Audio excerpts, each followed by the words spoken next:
안녕하세요. 법무법인 로인입니다. 교통사고, 의료사고 등 각종 피해로 손해배상 소송을 고민하고 계신가요? 막막하게만 느껴지는 소송. 오늘 제가 소송 의뢰부터 보험금 수령까지 전 과정을 쉽고 명확하게 정리해 드리겠습니다. 단, 1심에서 판결이 확정되고 항소는 하지 않았을 경우로 한정하여 설명드리겠습니다. 보험사가 제시한 합의금이 너무 적거나 아예 합의 자체가 안 되는 상황이라면 소송을 계획하게 되실 겁니다. 가장 먼저 해야 할 일은 변호사와의 상담입니다. 소송은 주장과 증거로 말합니다. 블랙박스 영상, 교통사고 사실 확인원, 의무기록 등 관련 입증 서류를 미리 준비하고 상담받는 것이 좋습니다. 소송 위임 계약을 체결했다면 이제 본격적인 절차가 시작됩니다. 보험사나 가해자를 상대로 소장을 제출합니다.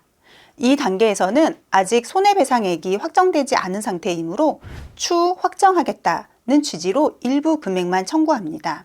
소송은 원고 피고가 사고로 인한 책임을 누가 얼마나 지고 피해자의 손해가 얼마인지를 결정하는 과정입니다.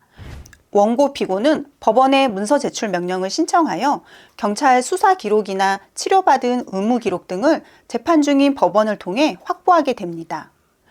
원고 피고가 필요한 증거 서류를 보내달라는 신청과 재판부의 명령에 의해서 관련 자료가 대부분 확보됐다면 가장 중요한 단계인 신체감정 단계에 들어갑니다. 신체감정은 원고가 신청하고 법원의 결정에 의해 종합병원이나 대학병원의 전문의에게 원고가 사고로 인해 얼마나 다쳤고 장애가 있다면 어느 정도인지를 확인을 받는 절차입니다. 뇌손상이라면 신경외과, 골절이라면 정형외과 등 해당 과에서 감정이 진행됩니다. 소장 제출, 증거 확보, 신체 감정 단계까지 최소 1년에서 길게는 2, 3년이 걸리기도 합니다. 원고는 과실, 치료비, 신체 감정 결과를 근거로 처음에 일부만 청구했던 손해배상액을 정확한 금액으로 확정하여 다시 청구합니다.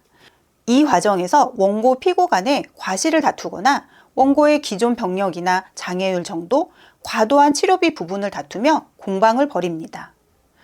원고 피고 간에 더 이상 제출할 증거나 새로운 다툼이 없다면 이제 마무리 단계입니다. 재판부는 선고일을 지정하고 원고와 피고의 승패를 가르는 판결을 합니다. 원고의 주장과 입증 자료, 그리고 피고의 주장과 입증 자료를 보고 누가 맞는지 판사님이 결정하는 것입니다. 판결에 따라 보험사나 가해자가 지급할 손해배상금이 있다면 보험사는 일반적으로 일주일 이내에 원고 측 계좌로 입금합니다. 소송 과정에서 발생한 변호사 보수, 인지송달료, 신체감정 비용 등은 법원에 신청서를 제출하여 확정을 받은 뒤 패소자에게 청구하여 돌려받게 됩니다. 이 비용 역시 보험사가 지급 의무가 있다면 며칠 내로 입금됩니다. 이제 소송으로 모든 과정이 끝났습니다. 복잡하게만 느껴졌던 교통사고 손해배상 소송 절차, 이제 대략적으로 감이 잡히시나요? 소송에서 가장 중요한 것은 피해자의 손해를 어떻게 주장하고 어떻게 입증하느냐입니다.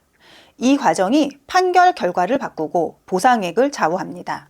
하지만 소송을 하면 어떤 이익이 있는지, 과연 소송을 해야 하는지 헷갈리신다면 법무법인 로인으로 편하게 연락주세요. 한 번의 상담이 상황을 선명하게 만들어 드릴 겁니다. 오늘 영상은 여기까지입니다. 구독과 좋아요 부탁드리고 궁금한 점이 있으시면 언제든 댓글로 남겨주세요. 감사합니다.